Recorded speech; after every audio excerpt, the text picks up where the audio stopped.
Hey everybody, Pete A. Turner, executive producer and host of your Break It Down show, bringing you today's introduction for our guest, Simonetta Lein. Simonetta is one of the top names in all of fashion.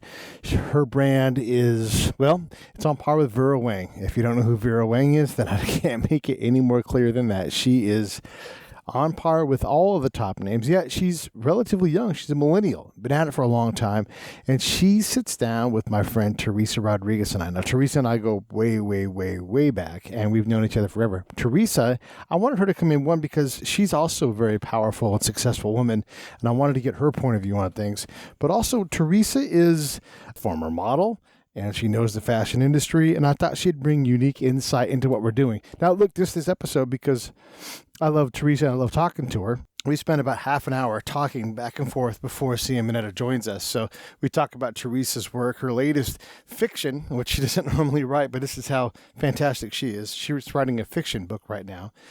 And so we spend the first half hour talking about that, and then Simonetta comes in and we continue the conversation, learning about how Simonetta has gotten to where she is at and all of the incredible work she's done. You should definitely go check her out online. You look in the show notes, all the links there are there. She's on Instagram. She's got millions of followers.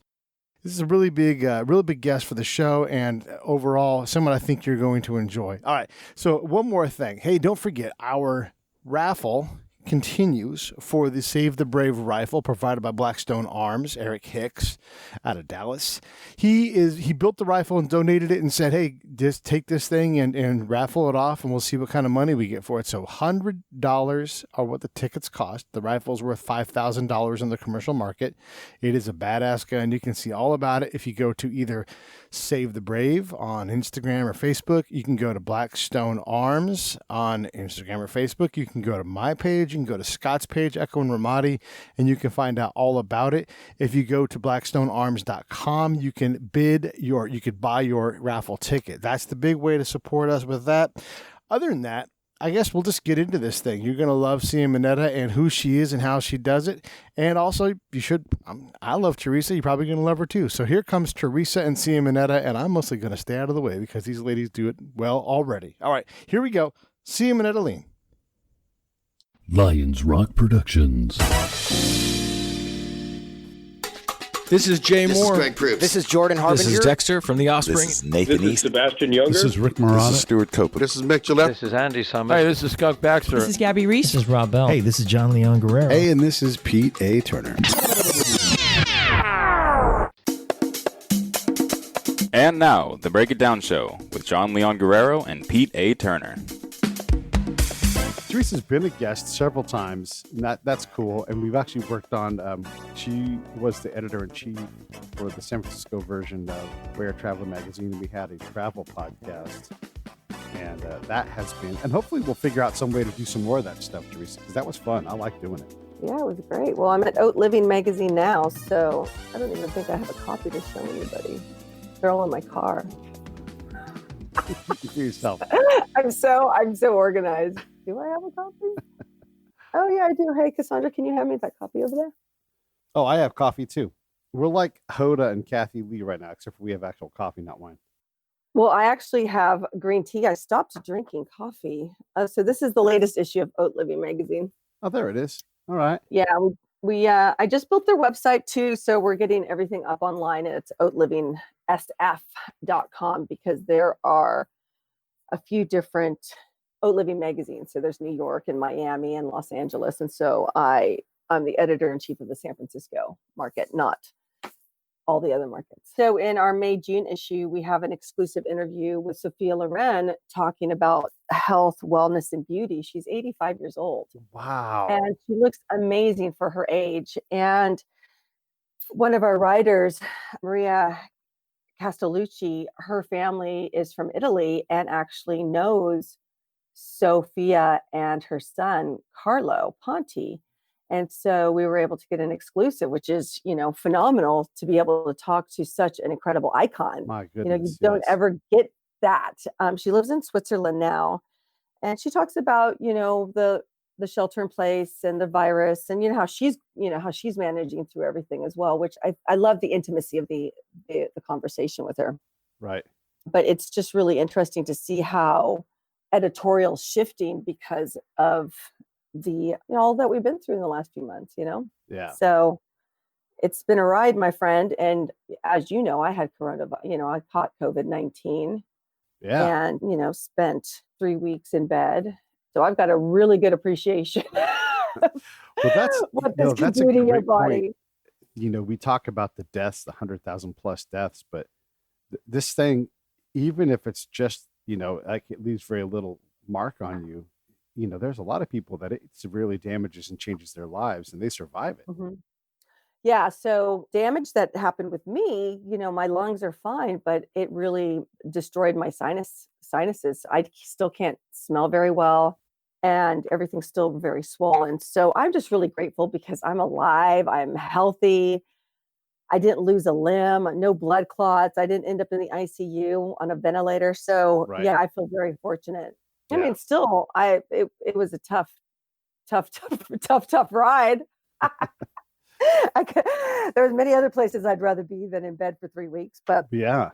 Like yeah. Mexico or Oh, Sao totally. Paulo or Totally. yeah. Yeah. But it was great, now that I have the antibodies. And so I'm donating my plasma, which is a little tiring, they take my blood out. Yeah. they, and they Spin it take the around. plasma out, spin it around, and then they put the blood in a saline solution back into my body. And Wow. I called him. I was like, hey, could we not do the saline solution part? Could we just, actually don't even put the blood back in me. Can you just take my plasma out? But I guess the way the machine works, they can't do that. And then I was like, can you put one of those vitamin C drips? Yeah. Right? Wouldn't that be great? A vitamin C drip Yeah. to replace. And maybe my pre and my probiotics and, Totally. and some kombucha. Totally. Oh, totally. So much of that. So I drink so much kombucha. Oh my God, I can't even tell you. But yeah. Oh gosh. You're running a magazine called Out Living, and you've been a model. She's been a model. Mm-hmm. What do you when you see what she's done? What are your thoughts on the career that she's built? And she's still, gosh, she's so young. I mean, to me, she's not even close to 40 years old. So, I mean, she's a millennial and done It's this much. incredible. What are your thoughts? I am just super amazed by it and very impressed. Number one, she's from Italy. So English is her second language. If her background with respects to the work that she's done to improve herself and also the therapies that she is capable of doing, and then, writing the book and being a model and really carving out for herself this space in the fashion and influencer sphere, which is a very hard space to be in and to break into and to end up with 2.1 million followers. That takes a lot of work and dedication. So as a woman who was a model and is also a best-selling author who has carved out my own space and is now a single mom, I am always so impressed by women like her. Yeah. That's the reason I'm here. Yeah, and to be fair, you're really impressive too, right? Like you just lifted off a bunch of things. You started several businesses, you've run businesses, you've published and bestseller and been all over the world. I mean, just to get to the point where you can write about travel for a living, that's a dream job. And you've had several dream jobs, so you're quite the amazing lady yourself. Yeah, I just, I made a commitment to myself that the only kind of job that I would ever take would be a dream job. And if it's not a dream job, then it's not. It's not what I want. And I think that that's a really important aspect of women like Simonetta and myself who thrive and succeed is really focusing on what you want. That focus is key, because you can talk about never having taken a dream or only taking dream jobs and not working for a living kind of thing. But that's easier said than done. There comes some significant stress and trials and turbulence in your life when you do that, because the transitions aren't simple. You learn to withstand them, but I've got a dream job, but to go from dream job to dream job, it takes some courage and some focus, because you really got to know that you can do this. Yes. Yeah, the courage, the confidence. And I was really, I'm writing a science fiction book right now, and each character really speaks to me in a different language. And one of the characters that I'm working with right now is this girl who's from Ireland, and she's really insecure. And even though she's accomplished all of this stuff, she still doesn't know who she is. And it's really fun to play with characters because for myself, I'm allowed to dive into my own insecurities and things that used to scare me. And now I can put those on paper. Like, for example, jealousy, and how, we can really get caught in the jealousy loop, Right. comparing ourselves to other people. And now, I don't compare myself to anybody else because I'm my own person and my own, I'm on this ride, so Yeah. I'm staying in my lane. Yeah. And I think if people stay in their lane, they choose the lane they want to be in first. And I think that's all part of, living life, right? We don't know what lane we want to be in or what path we want to take until we take a few bunch of paths and drive crazy, a few times, right? Yes. The other thing too, you sort of tangentially mentioned this, but the ability to not only find and get some business, but to stay out of other folks' business. It's really easy to take on someone else's stuff and act like you have some kind of say in that, but get some damn business. Like, get out, Right. unless you're here to help, get out of my way and go Right. find your own work, When I mentor people that are in transitions, job changes, a lot of women, especially at this age group, that are going through divorces or they've just lost their job or they're really trying to find their space. One of the things that I say to them is, number one, it's not your business what other people think about you, nor is it your business about what you think about other people. I mean, those two bookends aren't going to help you get to where you want to go. You've got to think about what you want and where you're going and your strengths and your weaknesses. What can people pay you for? And what are your interests as well? And how can you juggle all of that to make a career that works for you? And then, but everything's going to be a sacrifice, right? You can't have all the quadrants filled. You can't have money and time and kids and a perfect relationship and, world-class travel. You can have bits and pieces of them all, right? But not once will you have those things all at the same time. And understanding that and being, aware. Well, and learning to tolerate the uncomfortableness of that, like relationships, with your kid, with your family, with your loved one, your significant other, all those things take a hit, and they pay part of that bill too. As you try to, I mean, look, if you're an editor in chief of something, it's all on you. If you've got to review the entire magazine again to make sure it's ready, that happens before you eat dinner, and dinner may not happen that night. Exactly. My poor daughter, she knows we eat a lot of takeout because I can't cook and I'm not going to pretend I can cook. Right. So she knows that. I know that. Going through COVID, all my friends knew that. So we had a lot of food delivered. Mm-hmm. But I remember editing the first time that I was doing Wear Magazine and international was spelled wrong. And I didn't catch it. Nobody caught it. And we went to press. And I just was waiting for the emails or the phone to ring saying, my God, you can't even spell international. But luckily it wasn't caught. So that's my dirty little secret.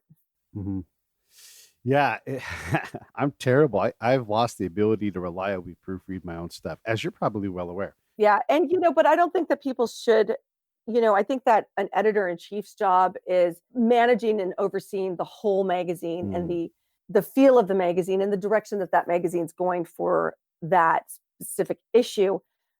I have a copy editor that does all the little bits and pieces, making sure it's a colon or if it's a semicolon, if it's a run-on sentence. That's not my strength, and I understand that. But everybody missed the word international. Yeah. So... Well, and it's easy to do. I mean, I routinely, I go to a lot of people's websites and, they're doing and I know what it's like, but you know what it's like to maintain a website. As soon as you think it's refreshed and ready to go, you see the errors, you see what's not good enough, you see what's outdated. And, and it's like, and again, like you have your quadrants, and all of a sudden I have more than 4 things in my quadrant. Like I have to maintain social media presence. I have to improve the website. I have to improve the show. I have more than 4 things on my plate at all times, Right. And that part of the editorial process is, and this is what it is. You put the time in, and I try to track it on this whiteboard back here behind me, where I put up just a couple of things each day, so that I'm at least making some progress, and I make them small tasks, and do what I can to manage it. They have to be small. The only way to eat an elephant is one bite at a time. Yeah. And, I do a lot of book writing for people. I just finished a book for Lily Sammy, who's a couture designer in San Francisco. She was a leader in the industry for 50 years here in San Francisco and was trained in Iran and France in the art of atelier and creation. And I always find it a bit amusing because I've written so many books that when I get a client and they're like, okay, well, I want to write a book in a month and in 6 months. It's not 6 months. Yeah. It's going to be at least 2 years. And because it's each page and each word has to be the right word. Each image has to be the right image. And unlike a magazine where we're producing them regularly, when you print a book, that's what you got, and that lasts forever. And it's also a huge investment, a huge, huge investment. So, and a magazine reads differently than a book. I mean, a book, you can lose someone in a book pretty easily on page 250. I mean, every page, you have to pay the bill for the rest of the book. And in a magazine, they can just flip to the next article or go, man, that's boring, and move on. Like the cost is lower in them. At least that's how I see it. Yeah, and so it's not that commitment. Somebody didn't make that commitment. The last book that I wrote was for Jean-Charles Boisset, and that was a $300 commitment. So the book costs $300. So if you're going to spend that much money on a book, you really want to have a beautiful, amazing, incredible book that is going to inspire you. And so this next book that I just finished is a coffee table book, and it'll be out, I think, third quarter this year. But yeah. You've written a coffee table book, and you've written a book that's full of physical textures, all these different things. I know that you can do a lot of things, but science fiction, I mean, that's quite the leap, lady. I know, it's crazy, right? Yeah. Well, we grew up near Berkeley, and Berkeley Lawrence Lab has a particle accelerator there. And I've always been fascinated with particle accelerators. I am not a scientist at all whatsoever, but so many people have asked, Teresa, you have to write your life story, your memoirs. They're insane. I said, there's no way I'm going to put my book in a memoir, but I can put it in a science fiction book because most of the things that have happened to me are like out of a science fiction book. Yeah. So it takes place at the particle accelerator, and Dr. Davies is the head scientist there. And his goal is to find the life force particle. Wow. And so he brings in 4 top PhD students from 4 corners of the world to find it. And the way they find it, and using inmates from San Quentin, and it's just insanity. But I actually had an opportunity to go visit the particle accelerator. Once you start the particle accelerator, when you get those protons running, you can't shut it down, right? It's not a thing you shut down, nor can you get really close to it. Right. And my girlfriend, Beth Schnitzer, invited me to a party, and I told her, this was 3 years ago. That's how long I've been working on the book. I've had to do a lot of research. And I told her, I'm like, oh my God, I've started writing this book about the particle accelerator. And she's like, see that guy over there? I'm like, yeah. She's like, he's one of the head scientists. He's the guy. He's the head scientist and I'm like, you're kidding me. So introduced me to him, and he said, okay, well, if I ever get a chance to show you the particle accelerator, I'll let you know. 2 weeks later, he texted me and said, we had to shut the particle accelerator down for maintenance. So do you want to come over tomorrow and see the particle accelerator? And you can go in and under all of the big tubes and wires, and to actually see where the source energy leaves and rolls around the whole thing, which you can never, ever do in real life, because once you start that, it's magnets and radiation and, So I was blown away by it. It's incredibly fascinating. So if anybody, for those who don't know, the purpose of a particle accelerator is to get past all of the molecular structures that are in cells and atoms and go beyond. So this is where we were able to see the DNA, That's where the atom bomb was created, Right. is in a particle accelerator. So yeah, so these scientists' goals are to find the life force particle. When is this book due out? I told my agent, so I have an agent in New York, and I told her that I would get her the manuscript in the next few months. So once that happens, it's the process just keeps Yeah, going. so we're still a year out. We're still it's year out, but I'm sure that somebody like Netflix or Hulu will buy it and turn it into a series, because it's insanity and it's so close to the truth as well, with all the research that I've done, that there's a virus involved. And this is the irony. Of course there is. There was a virus involved before this last epidemic. And I was like, oh my God. And a few of my friends are like, Teresa, I really hope you're not forecasting the future with this book. Yeah, well, life does imitate art, or art imitates life, whichever way you want to look at it. And, right. It's right. Yeah. Is this a hard pivot for you? Are you thinking that you're going to dive more? I mean, obviously, if the book takes off, it's going to force your hand, but I think that this is the next version of Teresa, is science fiction. And the reason why is because I am so creative that working with people in a nonfiction space is great, and I love it. But nonfiction is truth. Right. And so I've been living in truth my whole career, and also with fact checking and being in the media and writing for Huffington Post for the 9 years that I did. Yeah. It's all fact based. Right. Science fiction is not. Right. It's so much fun to be able to throw something in there. My daughter and I have been watching Marvel comics at night instead of the news. And I love them. I love the superheroes and I love their superpowers. And so it's given me a lot of inspiration too, with each of these characters. Yeah. If you tuned in and you're waiting for Simonetta Lein to come in, we are also waiting. I'm not sure. Something must have happened because we were talking prior to the show. So I'm trying to communicate with her through back channels while Teresa and I catch up. But Teresa is a great guest in her own right and has her own work she's doing with oatlivingsf.com. It's a magazine.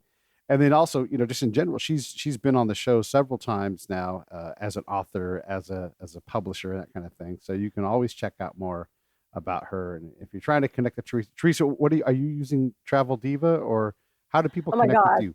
It's so funny because I looked at Simonetta's Instagram. She's got 2.1 million followers. Yeah. And I'm like, crap, do I even have Instagram? Right. And I set that up a while back. And I do. And it's at Teresa, Teresa _Jet Set Mama. Okay. I think. Yeah. Yeah. Yeah. Well, and if you can't find Teresa, you can find me, Pete A. Turner, and then I will connect you to Teresa. But she really is fantastic. And one of the things I love about what you do, like throughout all of your lives, you still keep those pieces of those lives with you. Like, talking about single mother traveling, like just get a passport, like you've already, it's a small thing. It takes just time and a very small amount of money to get one. But now you can go to anywhere, and right now, especially like once it's, a little safer to do so, places are paying for you to travel to them. What an incredible time it is about to be to travel. Right. Right. And I feel very, very fortunate because I do have the antibodies. So I had to test weekly for COVID, and which sucks. If anybody's done the COVID test, it's awful. And then they tested my blood and I have the antibodies. So I'm doing two things right now. I'm volunteering with Verily, which is a Google company. They did a lot of testing for the COVID virus, and now I'm part of their research product for the clinical research of antibodies and the virus. And so they track my blood for 10 weeks to see if there's changes in the level of antibodies. And then also I'm giving my plasma. So I'll be doing that again next week.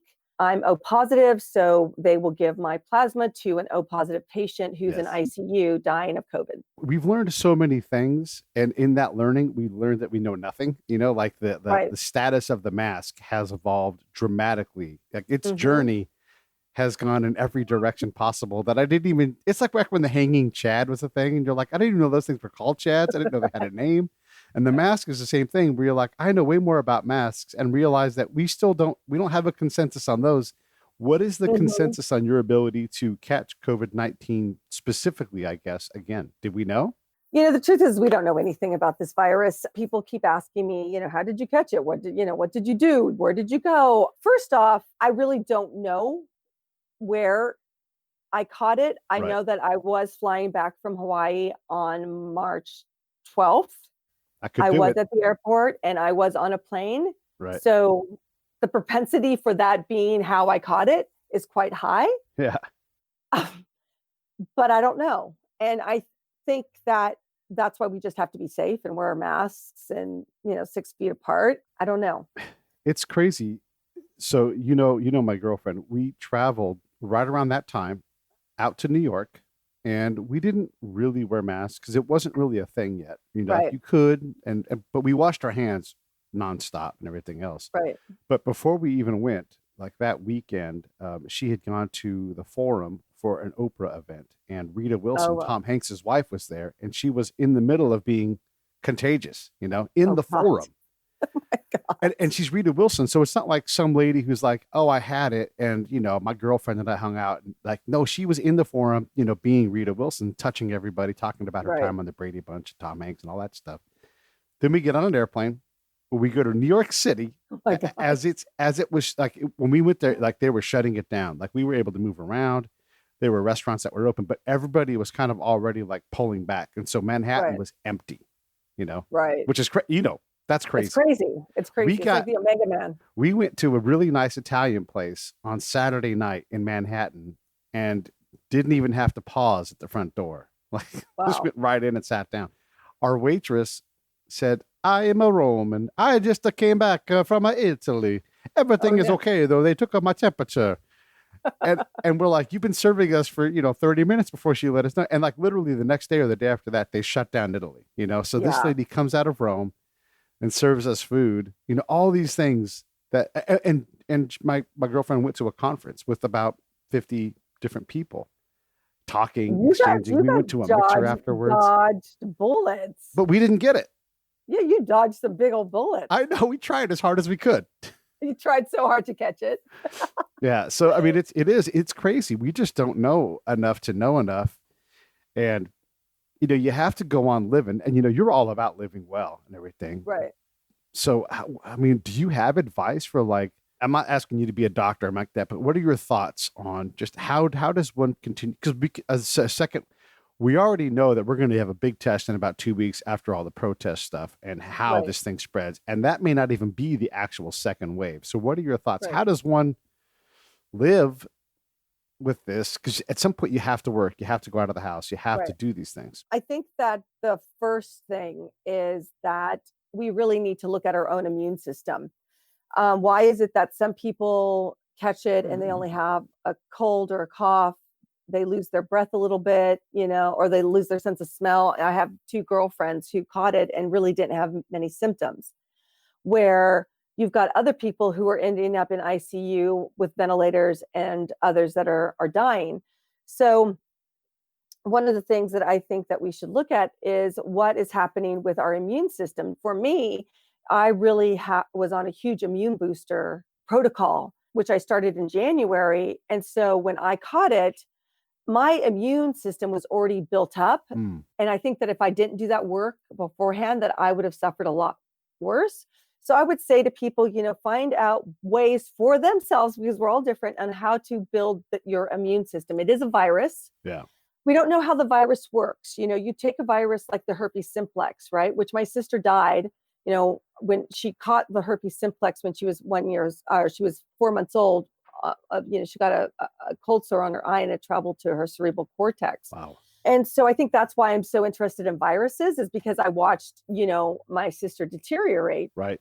And we were always very cognizant of the fact that it was a virus and, how they work. We don't know how they work, really. They're crazy little creatures.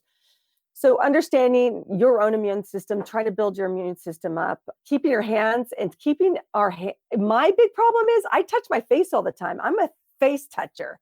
So there was a doctor who was on CBS and said that he's been taking precautions. He had to take a plane.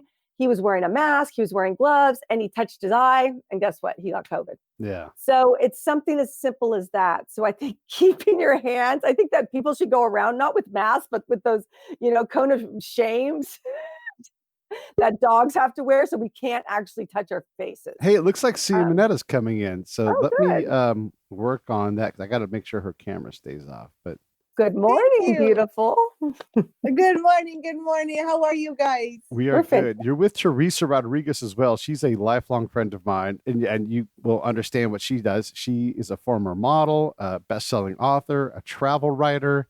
Now she's writing a science fiction book. She's just a fantastic friend, and just such a great illustration for being what being a fantastic woman is. I thought she'd be a great co-host to talk about you, because hey, you both are incredible women. Oh, thank you. Yes, of course.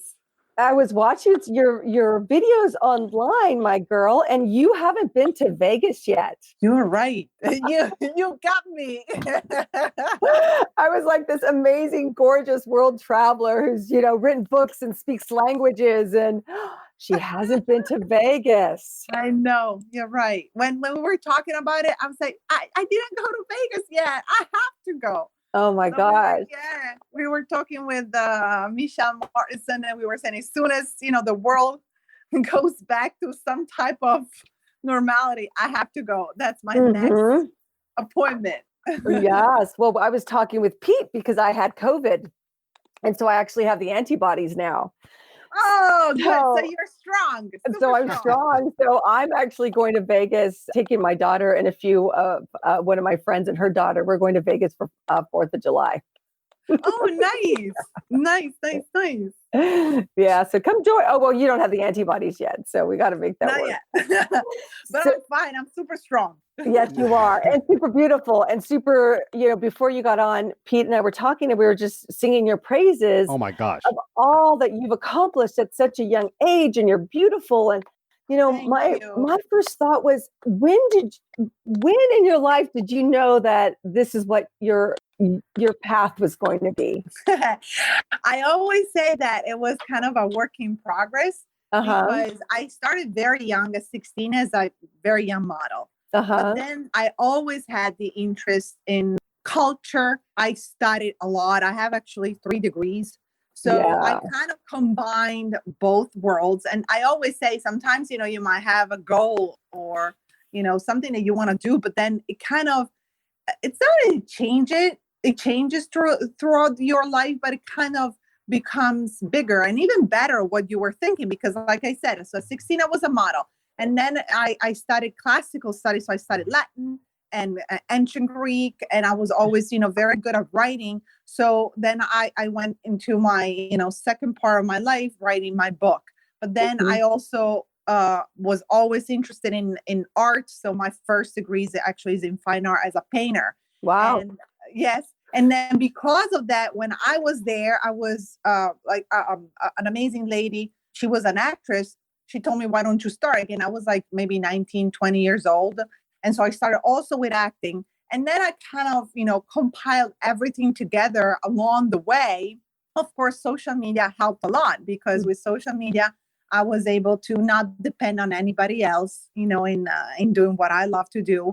And in a way, put everything that I know, everything that, it's in my passion, in my expertise together, because I still, do my interviews. So I still use, of course, my kind of acting, of course, host capability, but I also write for Entrepreneur, write for Forbes. So I still, write. So, and then of course I model for brands. In a way, you have to be creative. And I always say, whatever you're doing in life, it's always good. People think, oh, I have that goal, I have to do only that. And to me, that is, we are multifaceted diamonds. So we have, so I love that. facets that, we can explore. Finally, maybe right now, I kind of know who I am a little bit. I know that there's still, a lot, but it's interesting because I look back and, I thought I knew back then. And then, I've learned and learned and learned. It's just a fascinating fascinating, work in progress. Well, I love the fact that you're able to transition, and it's a skill, my friend, to be able to transition and figure out, to pivot. So was that always a skill that you had, or how did you learn how to do those pivots in your career? I think I kind of knew it I was raised by two great parents. My father is a medical doctor. My mother is a psychotherapist. Oh, wow. They really, gave me that background and those skills, in order to kind of, be resilient and learn how to, change and evolve. So I had maybe that, in my DNA a little bit. Yeah. Of course, in the teachings that they gave me, I always say how I was actually thinking right now how parents, the role of parents is totally so important, for our society. Because for me, they are my role models. And then I was very lucky also with my husband. He's another role model of mine. So he also taught me a lot in how, to not give up and, keep on being persistent. So again, I had, some qualities in my DNA and always, learning from my parents. And then I always say you have to kind of have the good people around you. For as much as, you have everything inside yourself, but you always have those moments that you want to give up and you're tired. Yes. And, you think that Yes. there is this story that I told once in a show that always gives me inspiration about Mahatma Gandhi. Gandhi was a lawyer and he had a lot of dreams. And he was what you can think like a lawyer of a small village with a lot of dreams. And he wanted to fight for civil rights. And it was actually his brother that told him, I'm going to back you up. I'll help you. And he actually told that maybe without his brother, he would have never become, the Mahatma Gandhi. Mahatma means a great soul. It was Gandhi, but it wasn't the Mahatma Gandhi. Right. So I think that is interesting. We all need a help and support system. Yeah. Yes, I totally agree. So is your husband in the industry or what does he do? So he, too many things. So his primary job is a financial advisor. That is, what he does. But then another thing that he does is he knows how to fix everything. So we purchased a property. So he's fixing it completely, a fixer-upper. And then he also learned how to be in the industry. He manages me, and he actually put together the TV show that you guys are seeing. He's also the president of the non-for-profit that we have, the Wishful Foundation. So many hats. Yeah, that's awesome. How did you can't just overnight build 2.1 million followers. No. That is epic. So how did you do that? Because that's like magic. So I always say, first of all, it's, your content. So definitely quality over quantity to me, it's, rule number one. You have to be coherent in what you're doing, what you're saying, and always have, like I said, good quality. So meaning really investing since the beginning. If you think that social media is your business or somehow, social media should be a professional tool for everybody nowadays, even if you're not an influencer, because of course it's, the first thing that you show to people. So I always say invest with, good professionals, maybe, you can say, okay, this month I have, this amount of budget. It doesn't have to be, stratospheric, but a little bit, because you have to have a good photographer. You have to have, of course, if it's your face, you have to, present yourself well. Right. Trust me, it gives like a huge difference if, you are, well adjusted and you're showing, good content that, if your images are blurry. And so that is, of course, rule number one, really deliver quality. And then, there are, of course, tricks and tips and, in how to grow your social media. One of the tricks that you could use that is actually becoming very, very popular nowadays in social media are joining giveaways, which are, a great way to give back to your community. You actually are really giving, money or iPhones. I saw you were giving iPhones. Exactly. So, my audience is very, very happy with it. And, one of the requirements is to follow people's. I always, when I can join, I like to do that because, of course, I give back. Plus, you grow your following, and then it's also nice because, of course, people, will also learn to know you. There are, of course, for as much as, of course, I've been blessed to becoming recognized as one of the top 5, etc. There are still, many people that might not know me. So it's another way, of marketing to, be out there and, know new people. That is, of course, one of the easiest tips that I could share that, of course, helped me. And then throughout, of course, my career, it's also, contributing to Forbes, Entrepreneur. I contributed for Vanity Fair for 3 years. So also, try to, again, if you deliver quality, try to keep up with yourself. And one day, they'll respond like they did with me. And, you can also use in a good way their platforms, to increase your own brand. You don't have, in this business, in my opinion, you don't have to be afraid in giving. Because, if you think that you're going to receive first, in general, in life, I think that it's a mistake. I love that piece of advice. So let's talk about Vanity Fair. Did you just pick up the phone? Because there's so many people, I'm in the magazine industry myself. So can you just give a little, just a little story of how you chose Vanity Fair and how that all happened? So that because again, I wrote my book. And even there, people in general, if you want to write a book, don't expect that, an editor will be right there giving you so much money. You have to write. You have to invest your time in yourself. There are people that don't understand that. You have to invest. That's what I did. I invested a lot of time. I wrote 250 pages, of a very well done book until the point that I got actually an interest in an editor, and I got so many no's. So that's another piece of advice, keep on going. Don't think that because they tell you no, that you shouldn't. And again, it's an investment on yourself and your brand. So I kept on going until I found actually this very, very big publisher, because I was so lucky that this big publisher got my book. The book actually started to, go very well, and it did not go unnoticed. So through actually a friend of mine, she was a publicist. And even there, another piece of advice, like I said, I always say, you don't have to spend a ton, but just prioritize in life. I mean, I understand that if you're launching a book, right?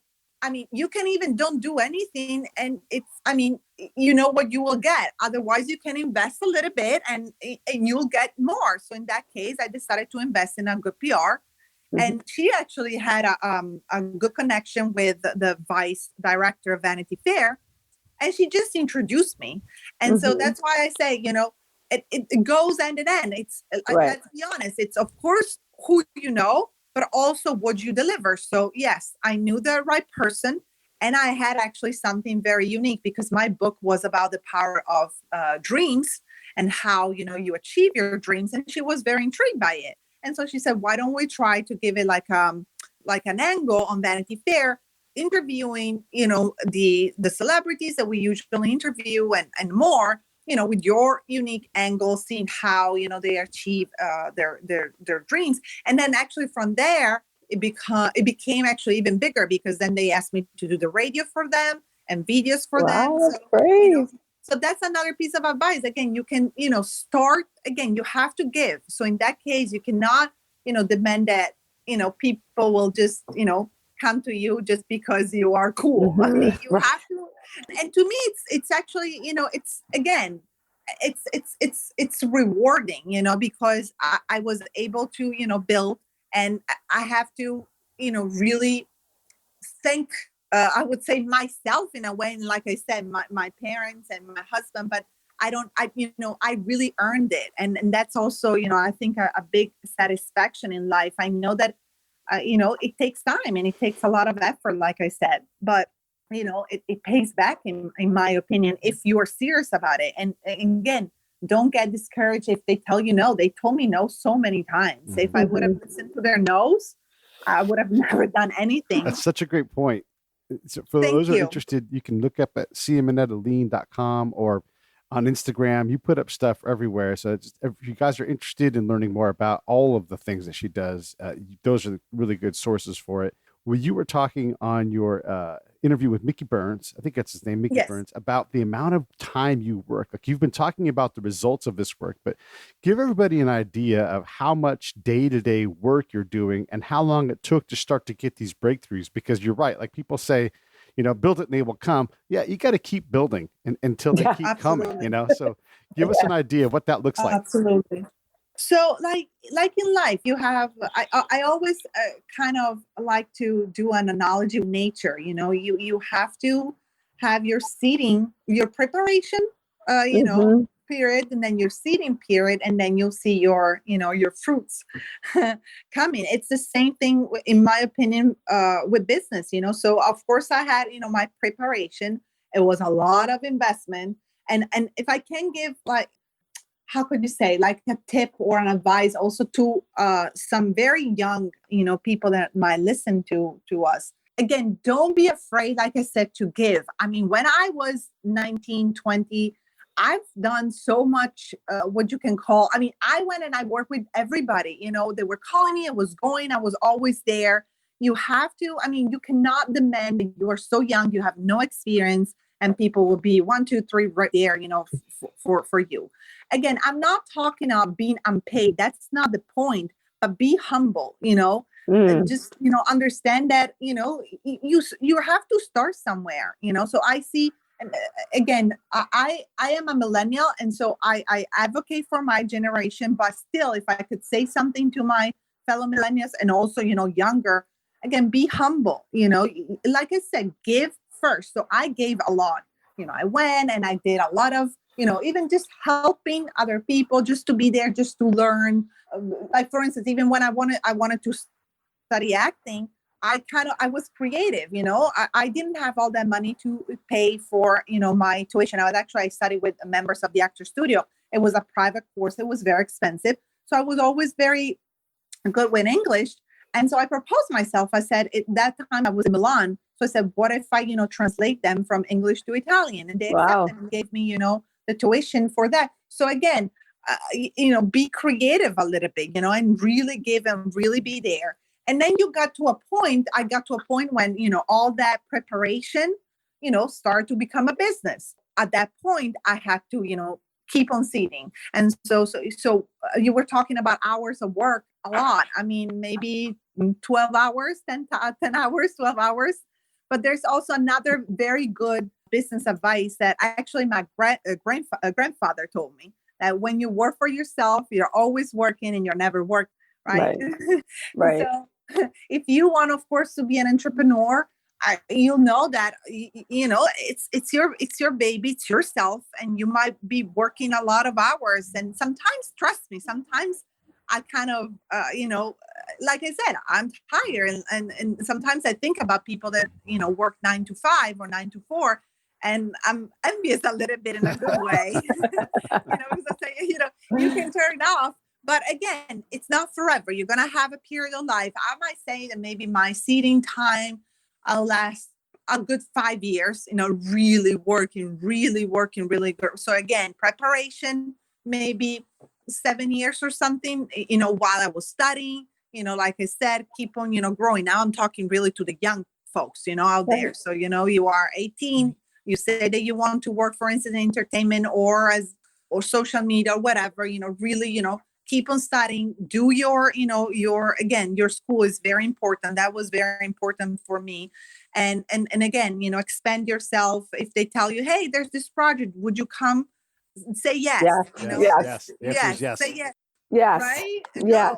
No, and then maybe you'll get to, I don't know, 23, 24. Then you are, you're formed and you can go in the business world. And then you really have to, show yourself, and you have to give, and don't be afraid of, working. You're still young, you have the strength, go. And then you get to a point where you start to see, people that will come to you and tell you, hey, we love what you do. Can you do this? And then again, I still work maybe still 10 hours a day, but I have the luxury, for instance, to maybe not working on the weekends. you'll go, to that point. And it's beautiful. I mean, life is, of course, done into steps. And again, to me, it's a luxury that, like I said, now I can, turn off the phone during the weekend. It's, I know that everything is kind of taken care of. So again, my message is, don't be afraid of, really give, really work.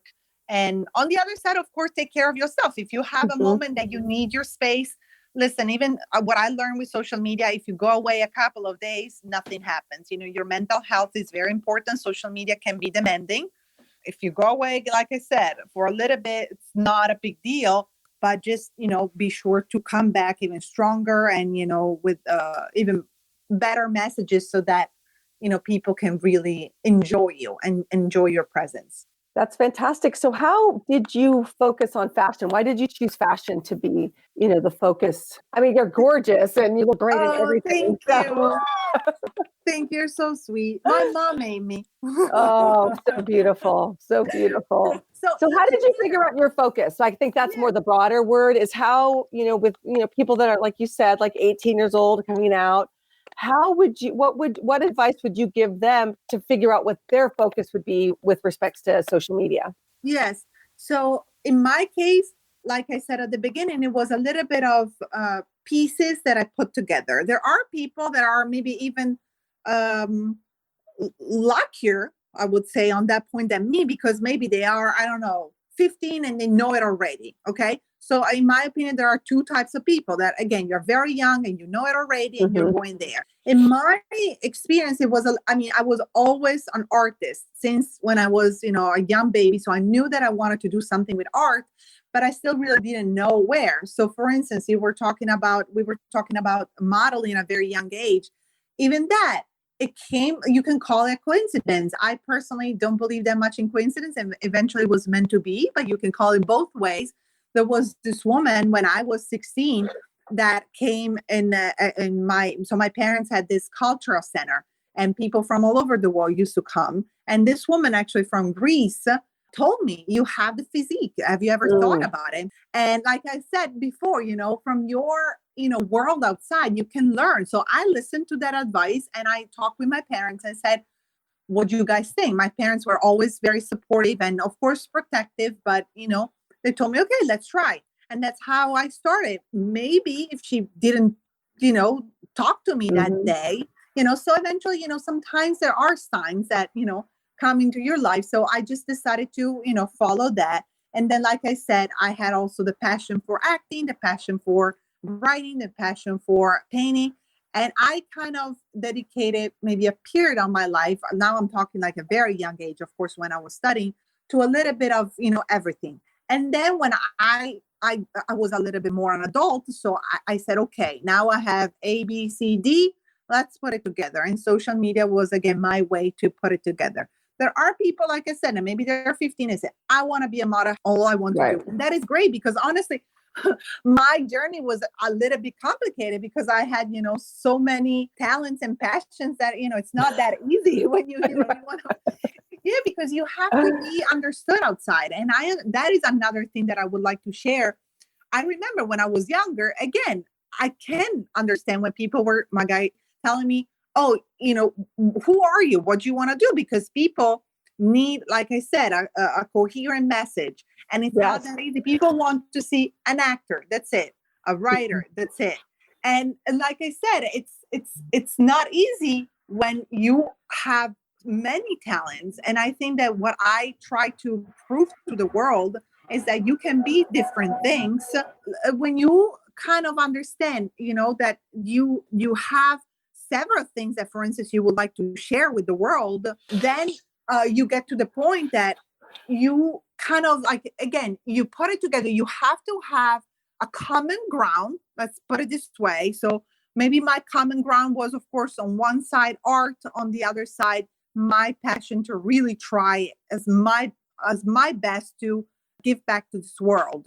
And so I try to, keep that common sense of everything I was doing. So again, if I was a model, I was trying to do it in a way, for instance, to working with certain designers that had a particular message or, that, they kind of gave me that sense of empowerment that I wanted to give back, for instance, to my fellow women that are following me. If I wanted to write about something, I was thinking, okay, how can I, again, empower women or empower business owners that are struggling? How can I give back to that? If I'm doing my TV show, I'm thinking, okay, what type of tips, people would like to hear from, what are the people out there that can actually enrich my followers' lives. So see, in a way, it's different languages, but I kept the common, purpose. It seems like you were always at service and purpose, which I think is fantastic and so beautiful, because I think so many people that are on social media, it's always about me, me, me, me, me. Exactly. But I love your message. The fact that everything that you're doing is so you can, like you said, to engage and to inspire the people who follow you. That is just so beautiful. Thank you. And like I said, I was lucky in a way because my parents, gave me that. Eventually it came out natural. But I would say again to young folks out there, like now you can, learn from me. You can learn from other people like me that are doing the same. We got to a point that, like you were saying, we are pivoting towards a new era, like the me era.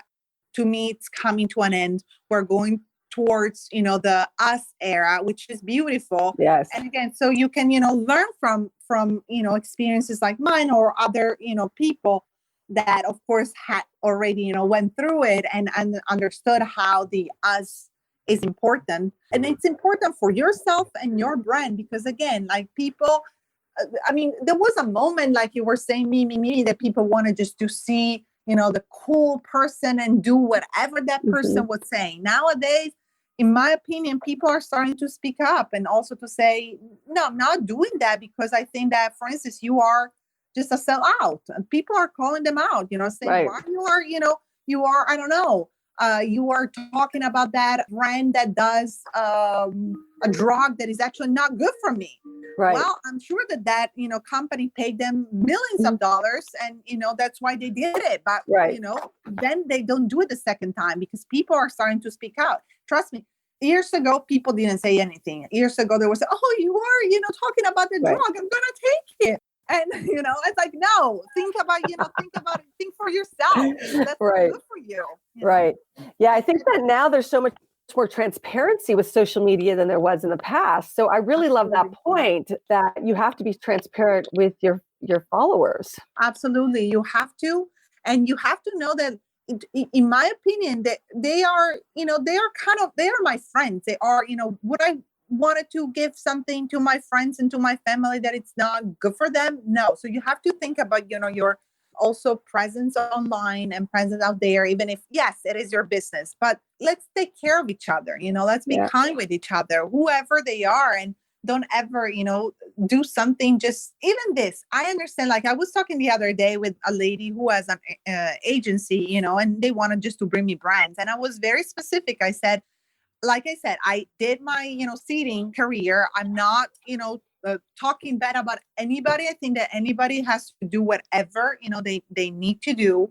But in my, again, piece of advice, in the long term, it's better that you turn down certain deals that you say even no, because it will pay off. Maybe you are, saying no to $300 and a couple of times, and then maybe you'll get, a bigger brand that will give you 5,000 because, you maintain, your integrity. Yeah.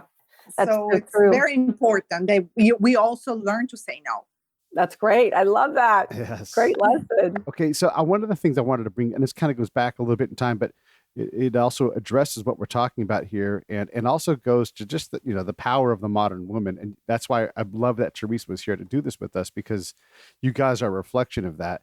A lot of people push like development into a niche. You have to identify your niche. And that is certainly a thing, but I think the three of us all recognize, in the past 5 or 6 shows on the Break It Down show, we've had, a chiropractor who works on, looking at love and loving yourself to become a better person. We've had a World War II veteran in honor of D-Day. Yes. We have you on it, a fashion influencer.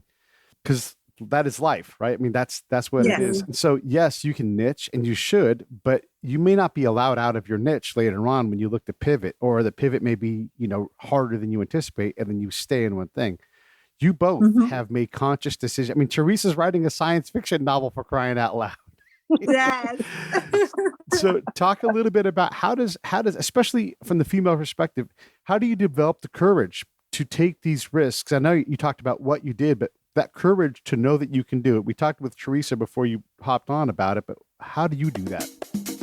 Hey, this is Pete A. Turner from Lions Rock Productions. We create podcasts around here, and if you, your brand, or your company want to figure out how to do a podcast, just talk to me. I'll give you the advice on the right gear, the best plan, and show you how to take a podcast that makes sense for you, that's sustainable, that's scalable, and fun. Hit me up at pete@breakitdownshow.com. Let me help. I want to hear about it. How do you develop the courage to take these risks? I know you talked about what you did, but that courage to know that you can do it. We talked with Teresa before you hopped on about it, but how do you do that? For me, like I said, my support system was always very important. Like I said, I definitely had my moments in which, I wanted to give up. And that's why I always go back to the Gandhi story. That is, of course, my story. Unfortunately, we're not all that lucky, to have a support system. So if you don't have a support system, you can still have it.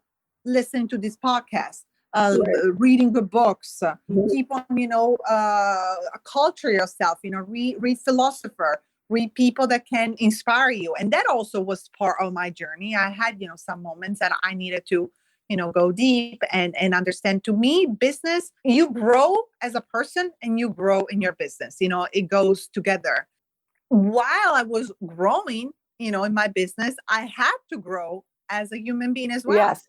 And like you were saying, it's not that easy. I had some moments that, I had panic attacks. I had psoriasis. I had, all of that but the good thing is that, again, thanks to my support system and thanks to, the readings that I've done, I've learned that it's, it's just life, it's just part of life. You are growing, and growing is never, unfortunately, I hate to break it, but growing sometimes it's painful. Actually, all the time. All the time. Yeah. Yeah. I love, that point of expansion, Yes. especially, if you want to expand your circle of influence, you also have to expand your own understanding and your knowledge of the world. So do you have a few favorite books that are really, your staples, or the books that you give to other people or you recommend? Do you have like a top 3? Let me think. So one is actually a book by Daisaku Ikeda, which is a Japanese philosopher and mentor, which is called, let me think, because I read several of his. It's I don't remember the exact title, but it's like about the inner revolution. I have to give you the title. Maybe I can, while I'm talking to you, I'm going and I'll look in my book. And then there's another one that is actually the book that my father wrote. Oh, wow. Yes, that's actually is in Italian. So I don't think that you find it. Let me see. One is actually called, So one is called Embracing Compassion. I love it. And it's called Revolution in Leadership by Daisaku Ikeda. Thank you. And then there's another one. Another one is actually called The Opening of the Eyes. And it's still, again, from Daisaku Ikeda. And you really talk, actually, in the Buddhist culture, how they teach you and how to open, your eyes. And then, like I said, the third one would be one that my father wrote. Like I said, it's in Italian. So my father is one of my inspirations. He is a medical doctor, but in the 70s, it was one of the first had a passion for what you can call preventative medicine. Love it. Yes. And at that time, he said, okay, so again, he graduated as a normal medical doctor. And he said, I don't find in the, traditional way of medicine what it's called, like I said, preventative medicine. And so he started to study the end of the 70s, homeopathy and natural remedies. Wow. When actually was kind of, he was literally, it was telling me that it was going in a basement with a couple of doctors with actually this guy who brought homeopathy from France. It was kind of a hidden type of thing, because no one knew about it at that time.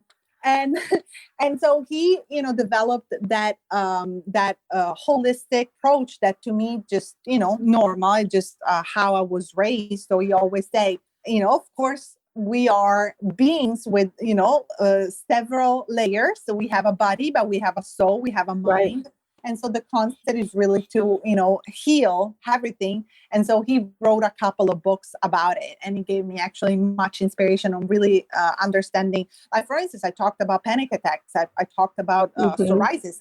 I knew from the get-go, because my father taught me that is not just skin problem or, like you can call it like a mental issue. It's not only that, it comes from, way before that. And right. So I've learned how to handle it. I've learned how to, be healthier, to eat better, to also maybe accept my limits, but on the other, always go, a little bit, a step at a time, forward. And that's, what my actually father taught me in those books, and of course in his life.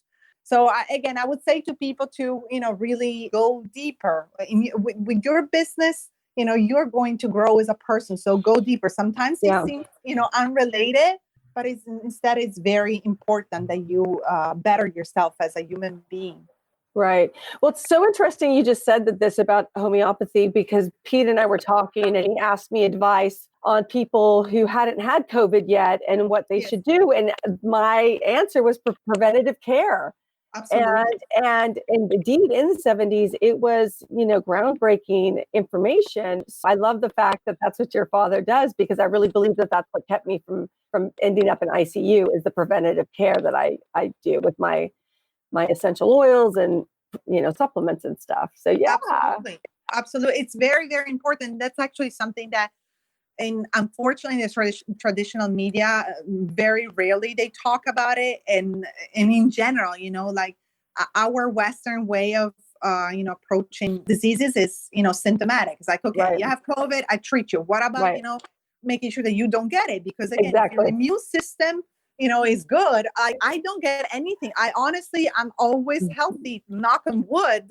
But because, like I said, I do, I take several supplements. I bought a sauna for myself, an infrared sauna. That actually, if I can give a tip, if of course someone, can do it and you have the space, or you can go to a center. If you have skin related problems, the sauna pathologist, which I did. And that is what I love about my dad. He always, he knew that, of course, the, skin problems didn't just, if you go to a regular dermatologist, they will tell you that it's just, skin related. They don't really know the cause, but instead it comes from the guts. It's of course related to what you eat, and you can definitely, heal it. It's not right. And this is, again, of course, my experience. I found a way. So keep on putting cortisone on top of it. It will just, put it inside. And instead, actually, when it comes out, it's a way that your body's healing instead of keeping it inside. You don't get cancer, basically. You get the skin problem. So keep on putting it inside. It's very dangerous. So I tried also that because I was a little bit desperate. And then it was coming back stronger and stronger. So sauna really helped me because, it helped me to send away all the toxins. And then, like I said, there are, like, for instance, it's very popular for people that have skin issues, but celery juice is very, very good. Every morning. Every morning. Good. And then you can even, for people that don't have a juicer, I know that is expensive. You can buy the powder. There are some organic powders that are, amazing. And then there are like many remedies. I'll make an example. I got to a moment of my life that maybe, I remember it was a Christmas. I ate a lot of cookies with a lot of butter and my cholesterol went up a little bit. And there are, like, for instance, there is a remedy, it's called red yeast rice. That is very, very good. And thank goodness nowadays, even regular doctors are starting to know it. So you can, get your natural reducing your cholesterol without going to the chemical, because the problem with the chemical is that it has so many side effects. And no one talks about that. Okay, you get the pill, it will it will treat you the symptom, but where does it go? It goes somewhere, right? It goes in your gut. So it's, my father always taught me to, like I said, think about everything, holistic way. So let me ask you, are there foods you do not eat, and are there foods you live by? Oh, yes. So I try not to eat regular wheat. You eat wheat when you're in Italy? We always try to, so Sometimes, yes. Like I always say, it's always like even so wheat and milk. That is, the answer. But yes, sometimes the important thing. My father always told me everything in moderation is good. The problem of, for instance, if you eat, because the problem is not the wheat itself. The wheat itself, it's not bad. The problem is all the chemicals that they put. Because the problem is that, like regular pasta, for instance. It's of course it's a huge product out there, and they just you really don't know what you're eating. I'll actually give you an example. My mother, before becoming a psychotherapist, she has another degree. She's a microbiologist. She was studying, yes. You guys are all underachievers. Geniuses. So she was studying in the university that they started to do some tests on the regular pasta. And they saw that actually inside the regular white pasta, there was marble chips and marble residuals. So she was shocked by it. So because eventually, they get it, I don't know, maybe they get it for free and it just, it gives more weight to the pasta, but you are basically eating wheat and marble. Yikes. Wow. And a lot of people don't know that, of course. So that's why my mother always told me, let's try. And that's why as much as you can buy organic. Of course, it does. Sometimes, they say it's organic, but they are, spraying chemicals around it. But at least try, as much as you can. And then if you have a piece of land, do your own vegetables. That is something that I've started. I love it. I love, the taste of my own salad. Yeah. So, put the effort, even if you have a balcony, do your own spices. Try to put, the effort to, even in your food, to put maybe some, spices. Spices are very good for your health. And so I try to eat a lot of vegetables. Like I try to, stay healthy. But again, everything in moderation. I mean, it's not that I don't eat junk food as well. Sometimes, I mean, it's it's good for your soul. Yeah. It's just that, in moderation. Like I know that, for instance, today I ate a little bit of junk food. Tomorrow I'll detox myself, Right. I to balance that way.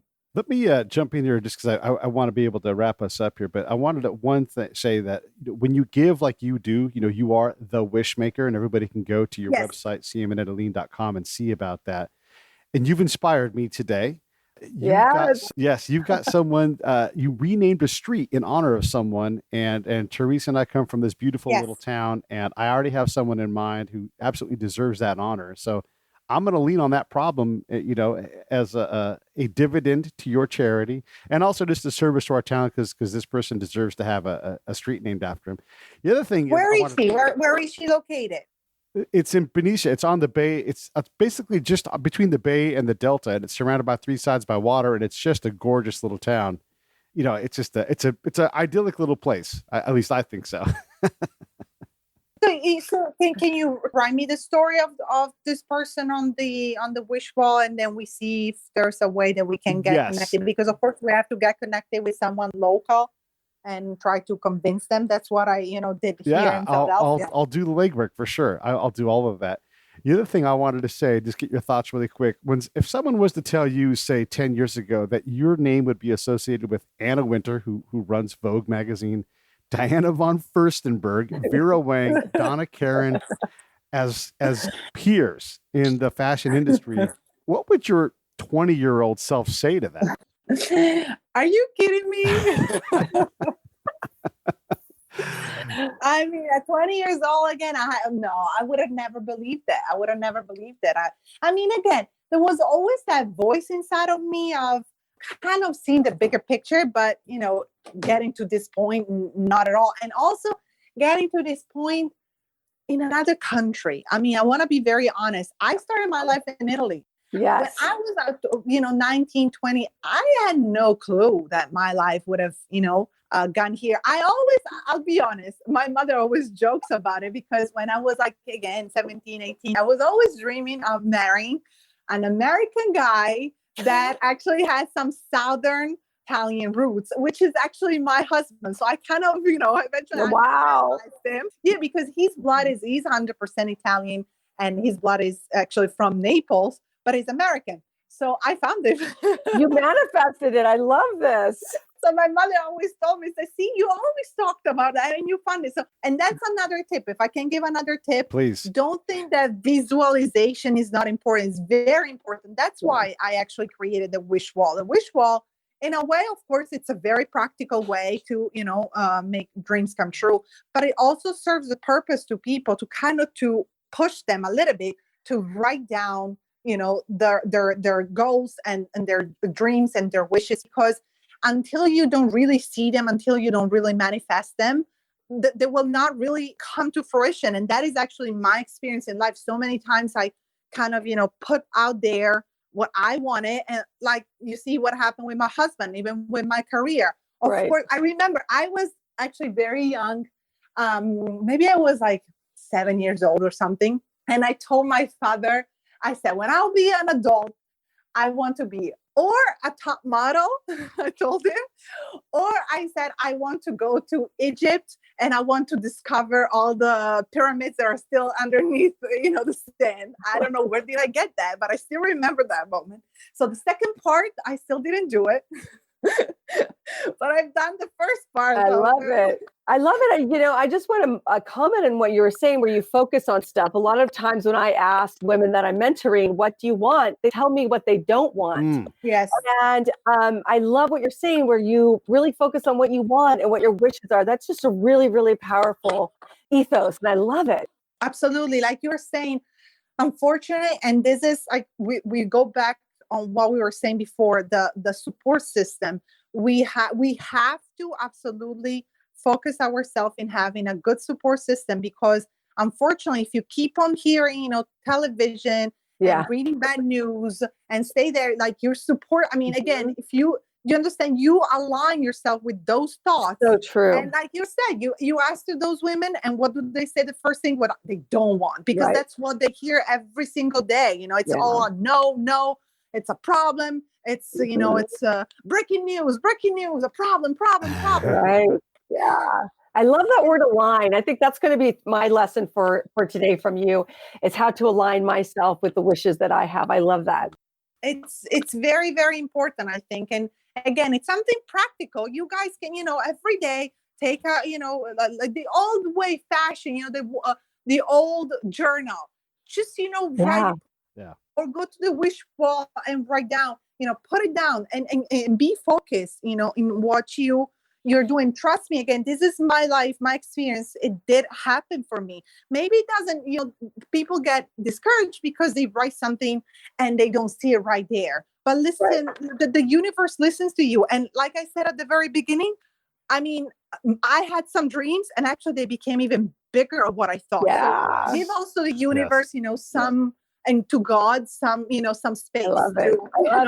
I love it. The space, and what you're talking about is planting the seed. That is fantastic. I love it. Remarkable episode this has been. Simonetta, thank you so much for coming on. It was just such a treat to have you on. It's always wonderful to spend time with you, Teresa, and just the whole thing was great. I love it. Thank you both so much for coming on the Break It Down show. You guys are great. And listen, I want to redo this. Next time, I'll be ready also with the video. And Teresa, you are amazing. Oh, thank you, love. And I want to we're going to get you in Haute Living magazine. So let's talk about that as well. Yes. I think that your advice would be so powerful to our readers. Yeah, that's great. Yeah, thank you. Yay. Thank you. Yeah. Honor.